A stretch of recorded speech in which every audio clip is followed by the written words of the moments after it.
Flames licked the columns of the Reichstag, shadows twisting and stretching across the stone facade of Germany's parliament. The stench of burning parchment and wood filled the Berlin night as firefighters scrambled, their hoses gushing against an inferno that refused to die. A young, breathless Dutchman, Marinus van der Lubbe, was dragged from the scene by police, his face streaked with sweat and soot. He shouted something about resistance, about revolution, but no one was listening. The only thing that mattered was that democracy in Germany had just been put to the torch, and it wasn't coming back. Somewhere in the Chancellery, Adolf Hitler's face twisted into something between a smirk and a snarl. This was the moment he'd been waiting for, the excuse he needed to consolidate power. With the flick of a pen, civil liberties would disappear, political enemies would be shackled, and Germany's fragile experiment with democracy would die screaming.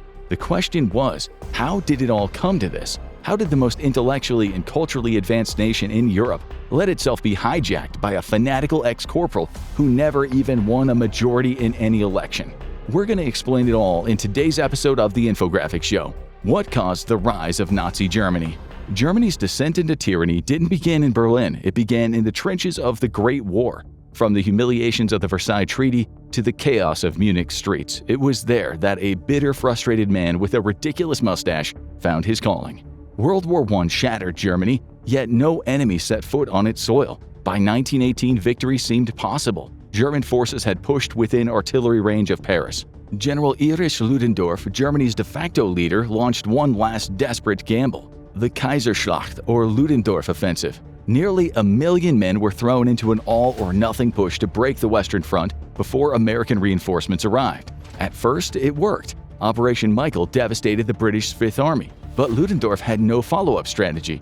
His exhausted troops outran supply lines, lacked reserves, and watched their momentum collapse. The Allies, now bolstered by fresh American divisions, regrouped and counterattacked. By July, the German advance had not only been halted but reversed. From that moment, it was a downward spiral. The Allies launched a relentless counteroffensive, smashing through German defenses in the 100 Days campaign. By September, German troops were retreating on all fronts, desertion was rampant, and morale had collapsed. On October 26, the shattered Ludendorff resigned in disgrace and fled into exile. Meanwhile, Paul von Hindenburg, once a titan of German militarism, could only watch as the Kaiser abdicated and the empire they had sworn to defend crumbled around them. The mighty German war machine, which had terrorized Europe for 4 years, was never defeated in a single decisive battle. It had simply bled out. At home, hungry civilians cursed the Allied blockades that choked off food supplies. They watched as industry collapsed and sensed a new reality taking shape. Revolution was in the air. The Treaty of Versailles, signed on June 28, 1919, was meant to end one war, but instead it planted the seeds of another. Germany was given no room to negotiate, a crushing humiliation for a nation that had once seen itself as a European powerhouse. Under Article 231, the War Guilt Clause, Germany was forced to accept full responsibility for the war. But this wasn't just symbolic, it came with crippling financial reparations. Initially set at 132 billion gold marks or $605 billion today, the reparations were 3 times Germany's GDP, and it would have taken over 50 years to repay, even if every penny of government revenue had been diverted to the debt. That was never an option. Germany's economy was already in ruins, industrial output had collapsed, trade was strangled, and hyperinflation loomed. The treaty wasn't just diplomacy, it was vindictive, petty politics, mirroring the humiliation Germany had once inflicted on France after the Franco-Prussian War in 1870. Versailles also crippled Germany's military, slashing its forces to 100,000 men and banning tanks, aircraft, and submarines. The Rhineland, an industrial heartland, was demilitarized and occupied by Allied forces. The most humiliating blow was the territorial losses. Germany forfeited Alsace-Lorraine to France, West Prussia to Poland, and its overseas colonies. To the militaristic, nationalistic German psyche, the treaty was more than punishment, it was designed to weaken them forever. The bitterness it created would outlast the government that signed it. The Weimar Republic, established in the wake of Germany's defeat, was doomed from the start. From the outset, the new republic was burdened by political instability. Left-wing communists sought to overthrow the government and establish a Soviet-style regime, while right-wing paramilitaries, the Freikorps, waged their own brutal campaigns against them. The economy teetered on collapse, the mark plummeted in value, and hyperinflation in 1923 reached nightmarish levels. People carted wheelbarrows of banknotes around just to buy bread. Strikes, assassinations, and attempted coups became the norm. The men who formed the first government, Social Democrats and moderate liberals, had no choice but to accept Versailles. The alternative was continued war and occupation, but signing the treaty branded them as traitors in the eyes of the nationalists and former soldiers who believed that Germany had never truly been defeated on the battlefield. Out of this anxious, humiliated Germany, Adolf Hitler emerged. The Durchstoßlegende, or stab-in-the-back myth, was spread by military leaders like Erich Ludendorff. It claimed that Germany hadn't truly lost World War I, but it was betrayed from within by socialists, communists, and Jews. The myth had just enough truth to be dangerous. Yes, there was internal dissent and revolutionary uprisings, but they were the result of Germany's impending defeat, not its cause. Imagine a world power locked in a brutal war. The government promises victory is inevitable, until one day it suddenly surrenders. Soldiers return home feeling cheated, only to watch the economy collapse and be told their suffering was pointless. Now add a conspiracy theory, one that claims elites, radicals, or minorities secretly orchestrated the surrender for their own gain.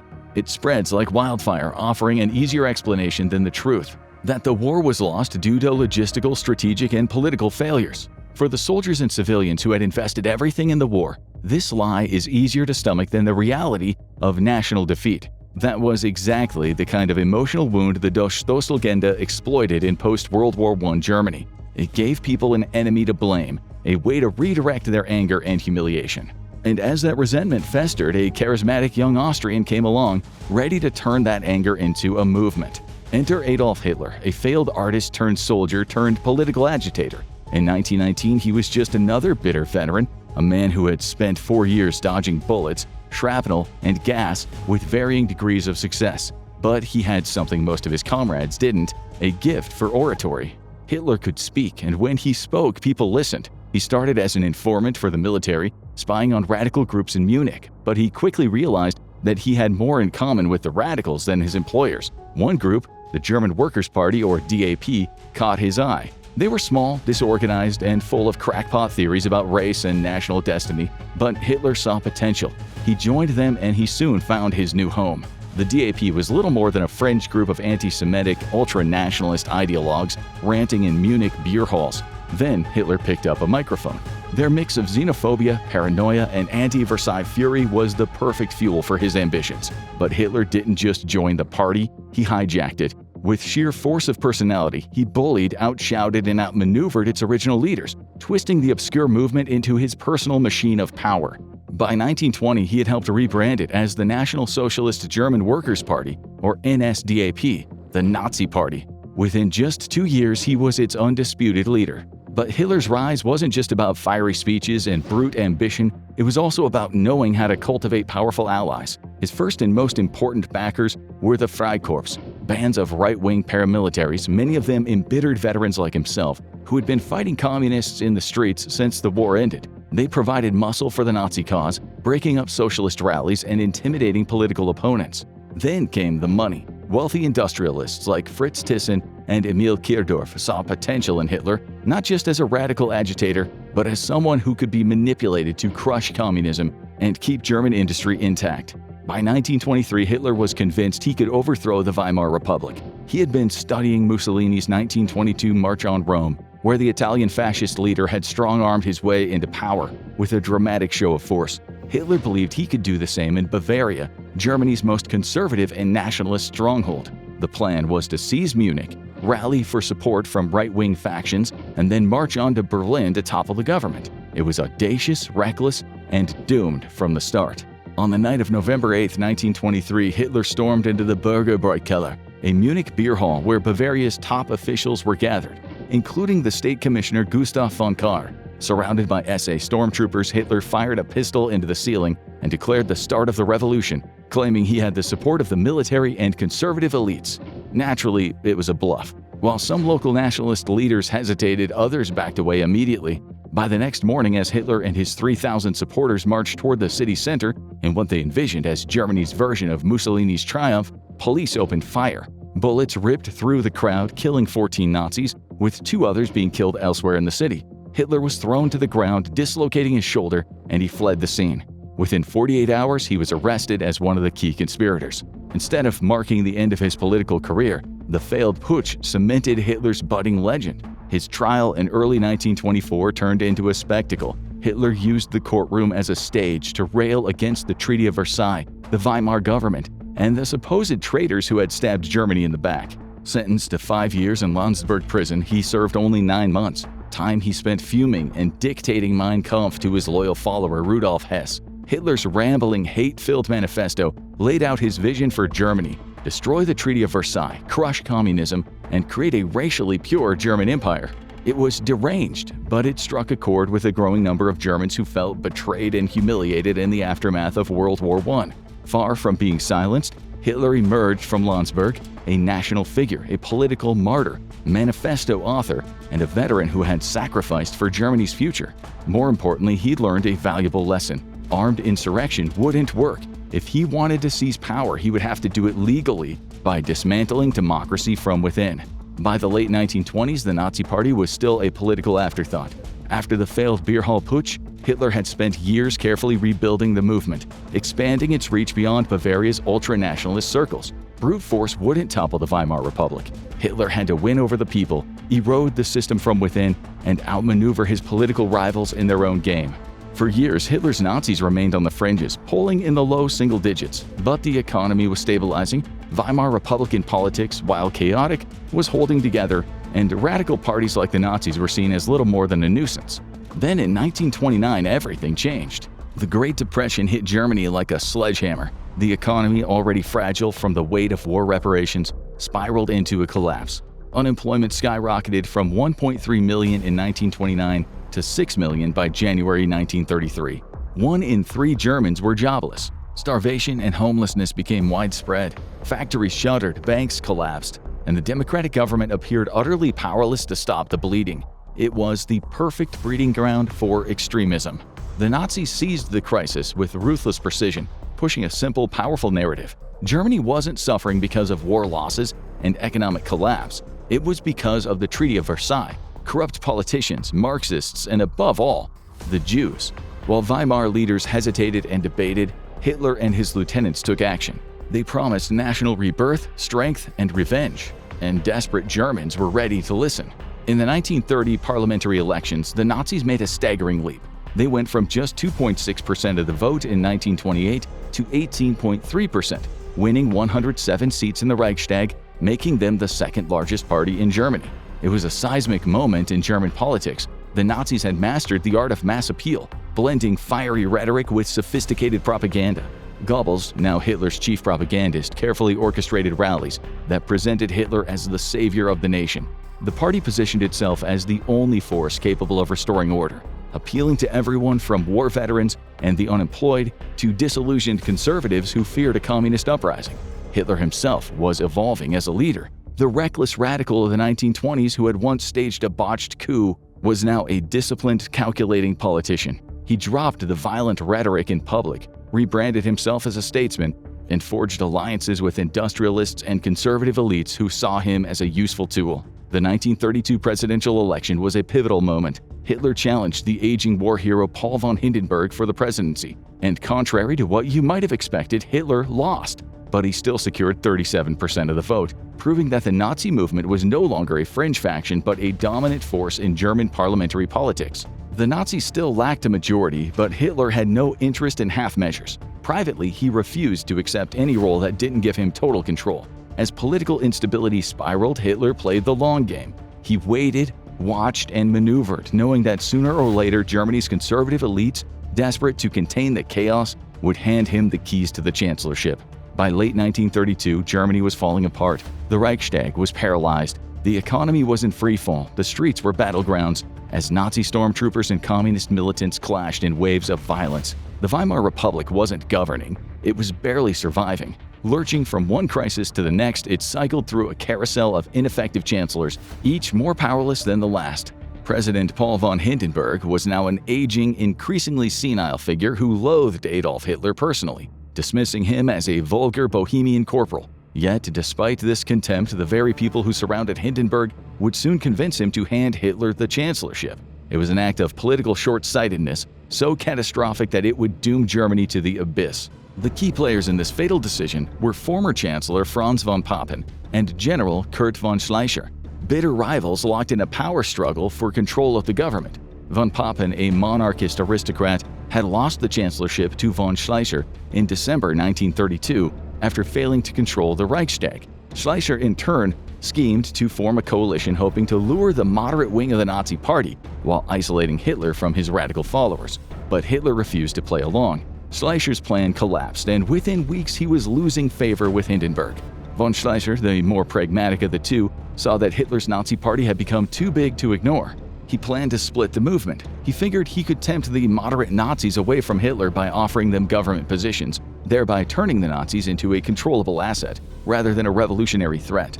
But the plan backfired. Hitler saw it coming, forced the malleable moderates out of the party, and kept his movement intact. Von Schleicher, now exposed and isolated, lost favor with President Hindenburg, who saw him as an ineffective manipulator rather than a strong leader.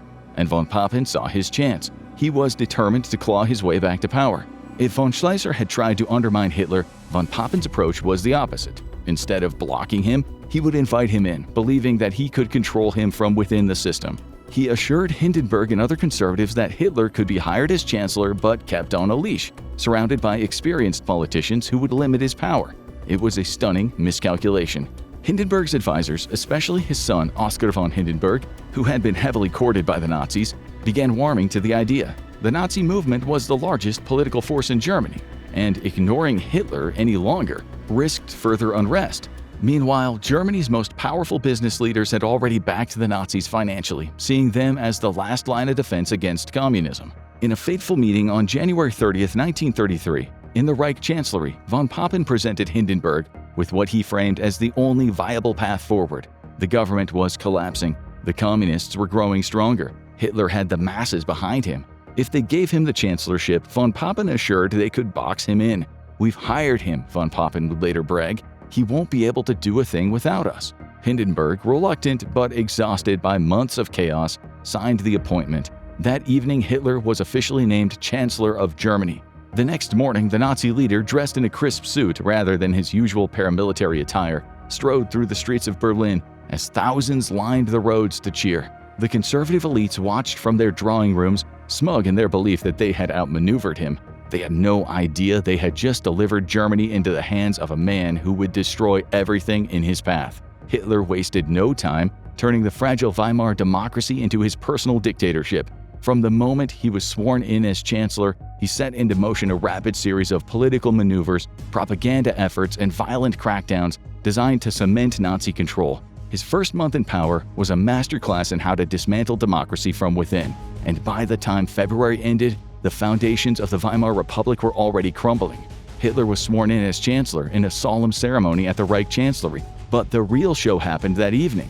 The Nazis orchestrated a massive torchlit parade through Berlin, with thousands of brown-shirted SA stormtroopers marching in perfect formation, swastikas fluttering in the cold night air. The spectacle sent a clear message. Hitler's rule was not just another political transition, it was a revolution.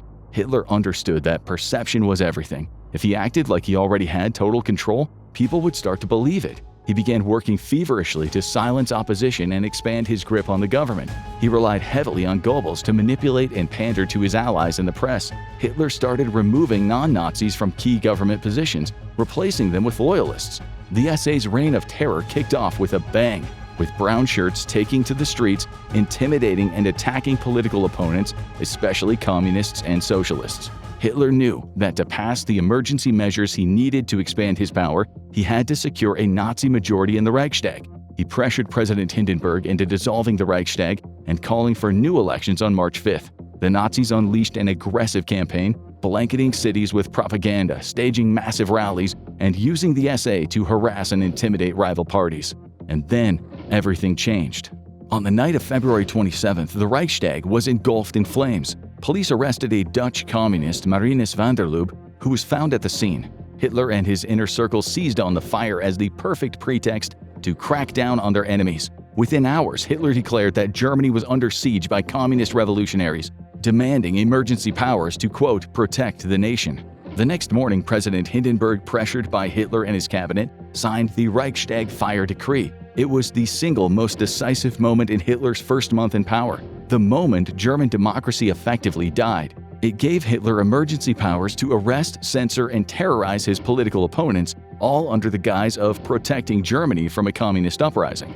Within days, thousands of communists, socialists, and anti-Nazi figures were arrested, including elected members of the Reichstag. This cleared the path for Hitler to rig the upcoming March 5th elections by terrorizing his opponents into silence. While Germany still technically had a government, the Reichstag Fire decree meant that the Nazis could rule by fear. From this moment on, opposition to Hitler was not just difficult, it was illegal. There was no going back.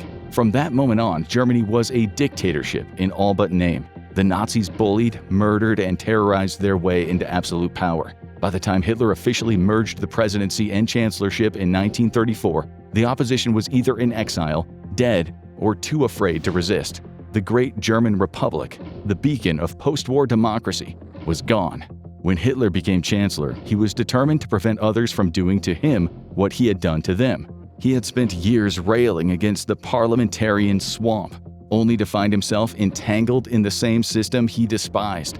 But Hitler was never one to compromise. When confronted with dissent or constitutional obstacles, he simply ignored them and doubled down. His response was swift. The very next day, he called for new Reichstag elections in early March and sent a memorandum to Nazi Party leaders. After a 13-year struggle, the National Socialist movement has succeeded in breaking through into the government. But the struggle to win the German nation is only beginning, he declared. Then ominously, he added, the National Socialist Party knows that the new government is not a National Socialist government, even though it is conscious that it bears the name of its leader Adolf Hitler.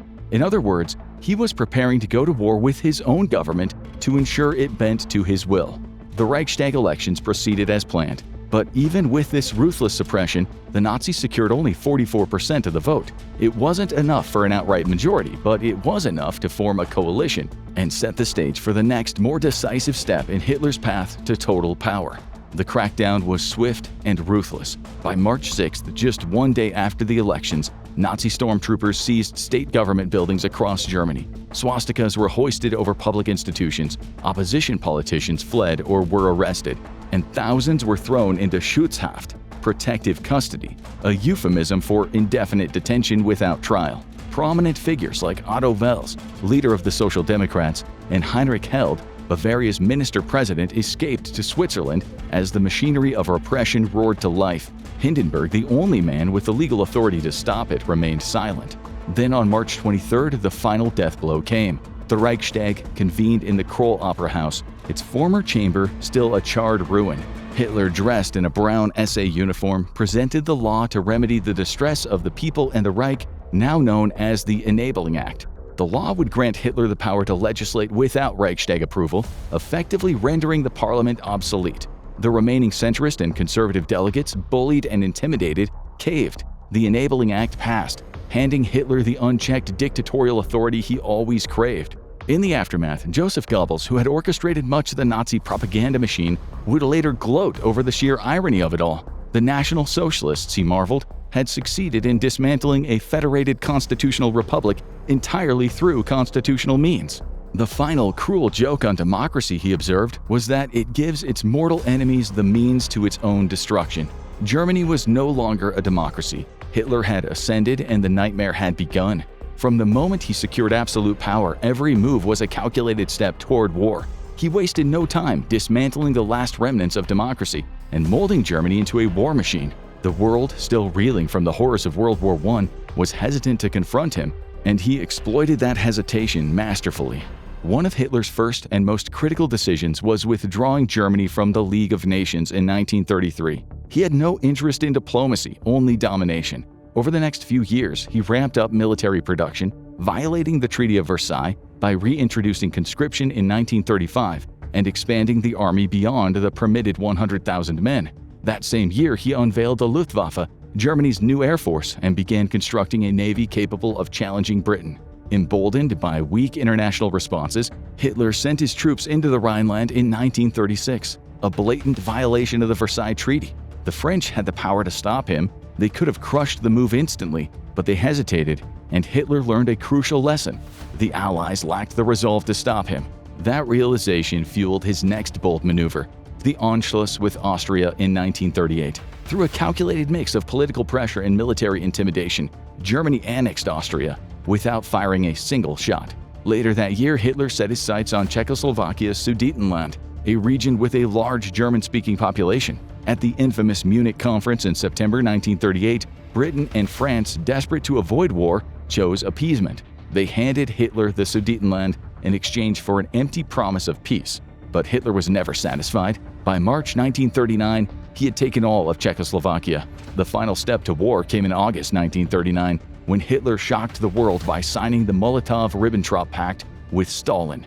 This non-aggression agreement secretly divided Poland between Germany and the Soviet Union. Just days later, on September 1, 1939, Hitler unleashed his famous Blitzkrieg, invading Poland and triggering World War II.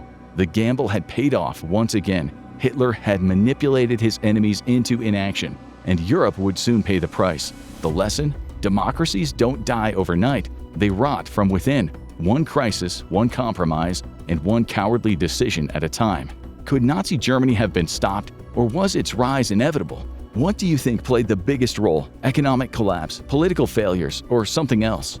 Drop your thoughts in the comments. Now go check out Hitler's reign during World War II day by day, or click on this video instead.